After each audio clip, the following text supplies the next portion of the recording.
Powerlifting is a strength sport that consists of athletes attempting maximum weight lifts of squat, bench press, and deadlift. Welcome to Inside Sports. I'm Nodley Wright, and with me is Orville Byfield, Technical Director, and Richardo Green, Coach. Gentlemen, welcome. Thank you. Thank you for having us here. First of all, gentlemen, what is powerlifting? Well, Yeah, go ahead, Orville. powerlifting is a competitive sport that consists of three lifts or three exercises, which we have the squat, bench press, and deadlift. Each athlete have 3 attempts at each lift for each exercise. So, All right. Richardo, how is this different from what we see at the Olympics? Well, what we see at the Olympics is that the Olympic weightlifting has to do with 2 categories of lifts. That entails snatch and clean and press. Whereas powerlifting, as Mr. Byfield just said, it's competed or contested in 3 areas, and the 3 areas are bench press, squats, and deadlift. So if I were to interchange weightlifting with powerlifting, then I'd be way off. Yeah, basically, yeah. Okay. All right. Powerlifting, is it or was it an Olympic sport, or was never in that realm? No, it hasn't gotten Olympic approval, is it, from the International Olympic Committee, but it is still in that stage of trying to get that approval because of due to certain factors, as its whole international popularity of as it relates to a number of countries participating in the sport as it is right now. So the associations are working assiduously to get the sport on that level. Okay. How widely practiced is it?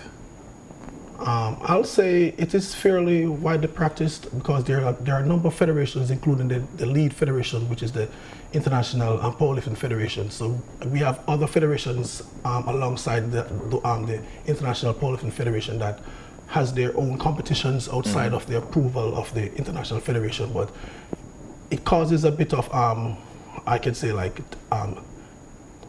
this dissimilarity in the sense that when some federations have different rules that govern their competition versus what the IPF rules are. So yeah, it's popular in that sense because there are a lot of federations that governs the sport. And here's a natural segue from what you just said. I'm going to ask you, Orville. Yes. What are the rules of powerlifting? in powerlifting, the rules are you have to report to the competitive area at least 2 hours before. You have to listen to the instruction of the judge. The judge would tell you to lift or to rock it. So you have to move within a certain timeline, or else you would have a no lift.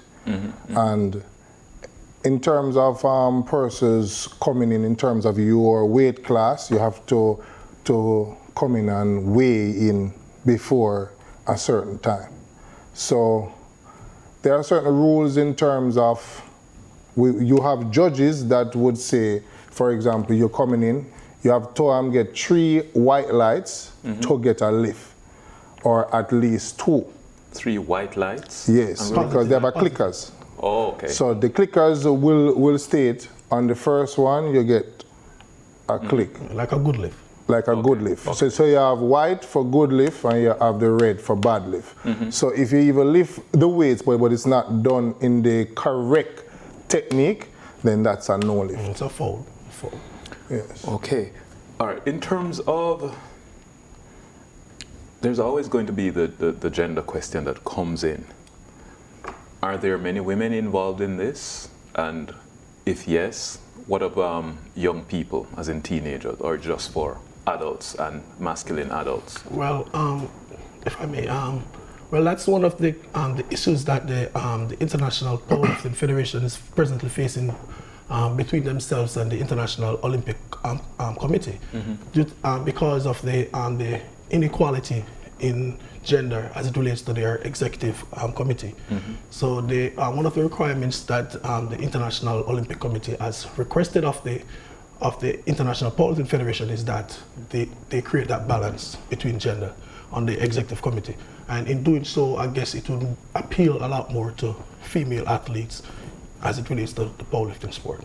Well, I think it's almost mandated now that all sporting bodies have that balance. It's mandated by the IOC that there should be equality amongst male and female athletes. Okay, is that participation, is it 50-50 or? Yeah, they are working towards 50-50, but we know that for some sports it is male dominated, but now the federations are now urged, all the presidents, to put in a female program within their organization and to do a lot more promotions in that area.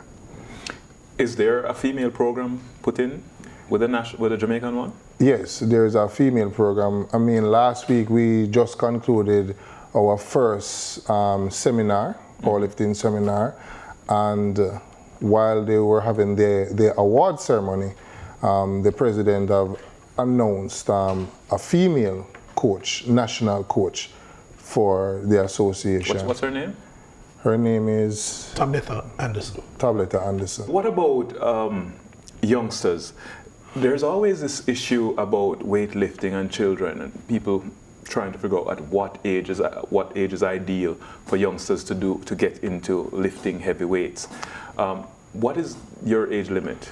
All right, for powerlifting, we start at 16 years old.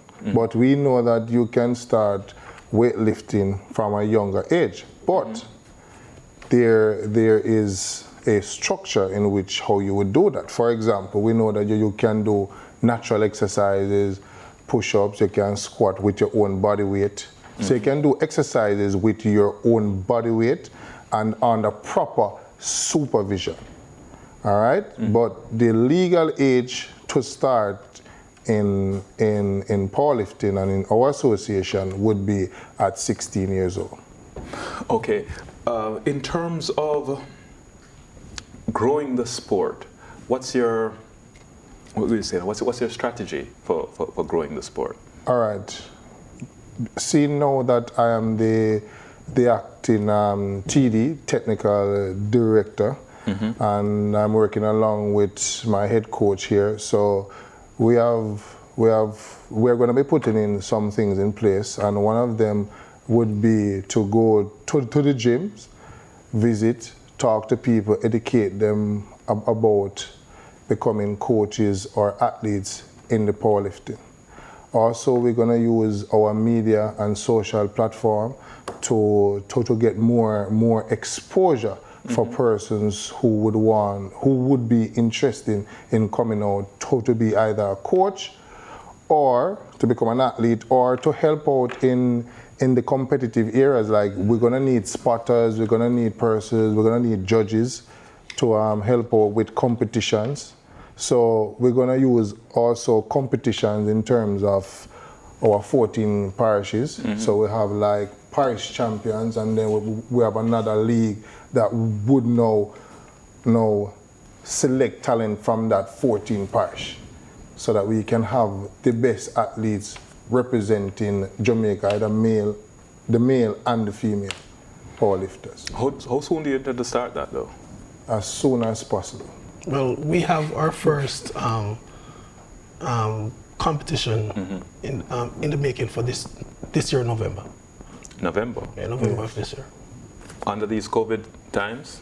Well, all the COVID protocols and restrictions will be observed. So. Okay. And has registration been open? Not as yet. Well, not as yet. It hasn't been, but it's in the developmental stage as it relates to the whole registration of the athletes and everything. Okay. But in terms of what you have seen since you have been officially constituted and you have been meeting with your constituents, what has the response been like in terms of interest and people willing to get involved? The interest is really good. I mean, the president is Mr. Michael Blair. He has been getting a lot of compliments in terms of being so young and doing so well in such a short period of time. So I would say that there is a lot of traction, and there are a lot of persons who are interested both locally and internationally. So we keep growing from strength to strength. Let's take a break now, gentlemen. When we return, we'll have some more.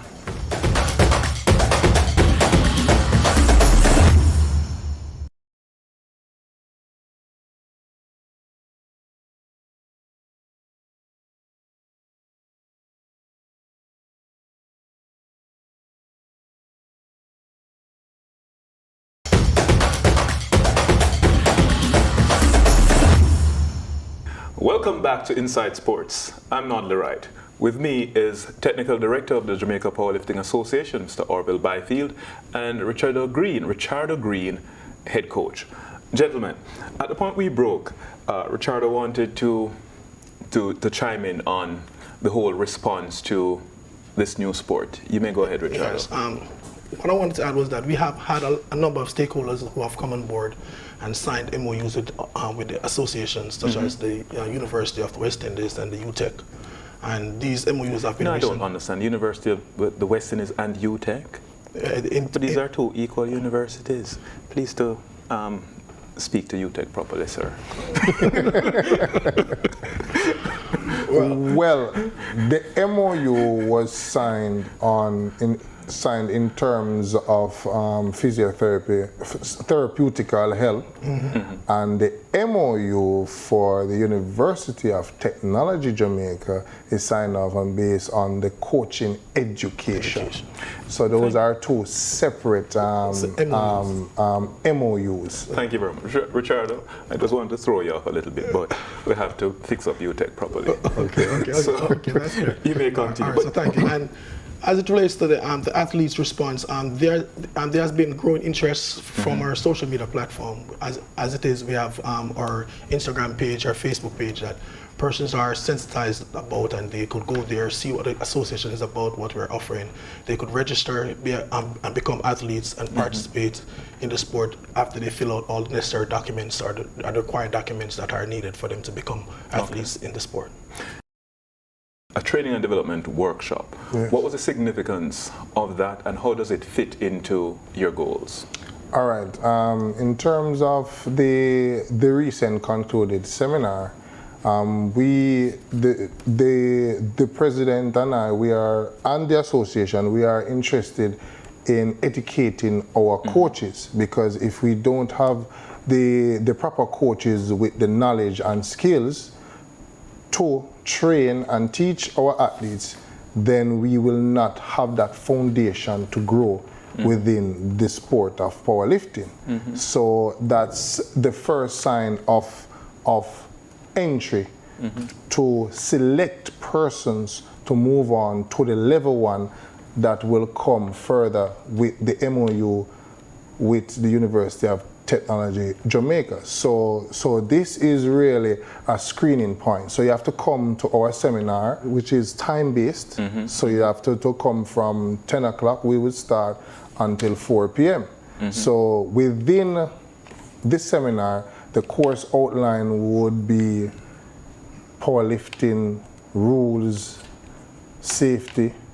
We'll look at periodization, we'll look at the fitness cycle, we'll look at drugs in sports, we'll look at fluid management, we'll look at prevention of injuries and injuries management, and we'll look at the psychology of sport. So it is a whole detailed program throughout the day, so participants have to be there for the entirety or the duration of the course to be awarded that certificate of participation.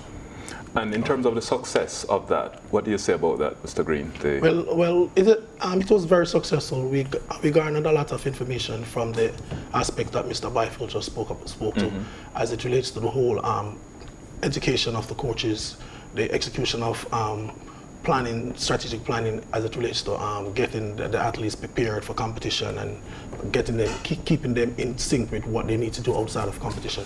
But may I add, we also had a workshop with the JADCO, the Anti-Doping Commission, who has been representative for the WADA, which is the World Anti-Doping Agency, and that workshop as well was very informative. Very informative. We were educated in the whole thing as it relates to doping in sports, and the do's and the don'ts as it relates to what type of drugs are not supposed to be used, as we know that doping in sport is a very big thing. So we were sensitized and educated on that. And in bodybuilding and weightlifting, there's a stigma about drug taking, steroids and other forms of drugs. So that's why the president took the initiative to ensure that we are educated in terms of what is there and how we should apply ourselves accordingly. But let me ask you this though, because in most sports you have a profile of what the athlete should look like. What's the profile of a powerlifter? What do you look for in order to identify a potential powerlifter? Well, to identify a powerlifter, selection of talent, how you identify power, you'd have to do strength times speed. So you'd have to look and see in terms of gym what the type of max that these persons would do in a squat, in a bench press, in a deadlift. All right, and then now from there you would do the other muscular development around that. So you know that if you're training somebody, you can't just give them bench press, squat, and deadlift. So you'd have to build the other major and minor muscles around that. But powerlifting, the three main exercises are the bench press, the squat, and the deadlift. All right, say you're taking somebody from off the street, because I could look at a person and say, this one will make a good 400-meter runner, or that one will be a good fast bowler. How do you, looking at people walking, how do you identify a potential that you could develop into By a testing. powerlifter? By testing. All right, may I Let me hear you, Richard. May I add? I think it's a very good question. For one, because of, as we know, powerlifting is a strength-based sport, right? You have bodybuilding that does the whole, that deals with the whole dynamics of the building of the muscle, the development of the muscles. So when you look at a bodybuilder, you'll see a more of a defined person, muscularly. A defined person. A powerlifter not necessarily might be that defined, but he or she might also have a lot of muscle mass, because with the muscle mass comes, one will presume that there's a lot of strength. However, as what Mr. Byfield alluded to, you will have to actually put these athletes through the rudiments of testing, right? And in the categories that he just explained, as it's squat, bench press, and deadlift. So if you see the person walking along and you say that, all right, he or she might be a potential powerlifter, you could first, engage them, get them inside the gym, and put them through the rudiments of strength building to see what their capabilities are, their capacities are. It's not just something for you to just look at and say, well, he would be a good powerlifter. You can't, it doesn't work like that. It has to be tested. Okay. In terms of, there must be, I know you alluded to a recruitment plan. How is that going, one? And two, what is the cost associated with this? Because here I am, a layman, I'm thinking that this must be an expensive sport, the equipment, the food, and all of that. How does that work? Well, basically, by having competitions and regular competitions, you would have some kind of prize money that would be given out through sponsors. Because while you are competing and you want to have the sports to become very attractive, you would have to have good purse money. Yes, so the sponsors would come on board for that, and then we are looking at the other competitions that are there internationally. Even though it is not recognized as yet as an Olympic sport, we know that there are competitions out there internationally that bring good purse money, because we know that even when you look at other sports, once you're competing, like for example track and field, you go on the Grand Prix, that's where you would earn.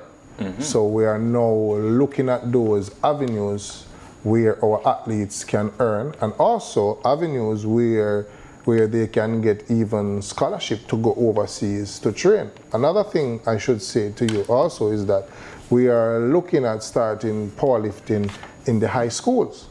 So at our concluded seminar that we had the president for ISA who was there, who seems very interested in having powerlifting a part of the school curriculum, within that area.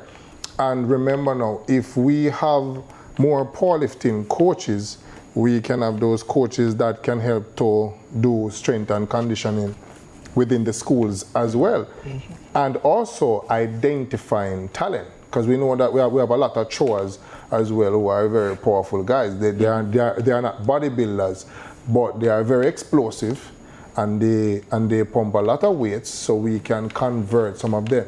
So we have to have a nursery, and once we start them off at the nursery level, then we should not have problem in terms of our selection of talent. They would be selected naturally. They would come forth, and then we can use these persons to compete for Jamaica at an international level.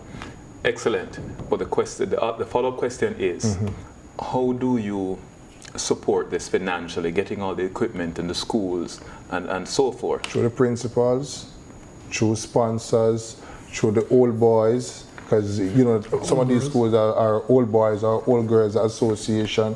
So, and if we have the government on board, we have SDF. Do you have all of these bodies on board? Well, we have been in negotiation, and the interest level is very good at this point in time. So we continue to work assiduously to get these persons involved and to have them sponsor us as we go along. Sounds interesting, but let me ask you this. So we're looking at it from the amateur perspective now, but professionally, how lucrative is this? Well, for me, based on my limited research thus far, it is a lucrative sport, and the sport is actually growing. So as we go along, we will see how well the sport will do in terms of the financial aspects. Okay, so you're convinced that people can make a living from this? Yes, they can. Okay. Oh, I should have asked you this before. Yes. So we have a national body. Do we have a regional body, a body within the Caribbean that governs what takes place here? And do they have a competition regionally? I should have asked you that before. So that quickly. Well, we are going to, there's a competition in 2022. 2022 in Panama. In and Panama. Cayman 2023. And in Cayman 2023.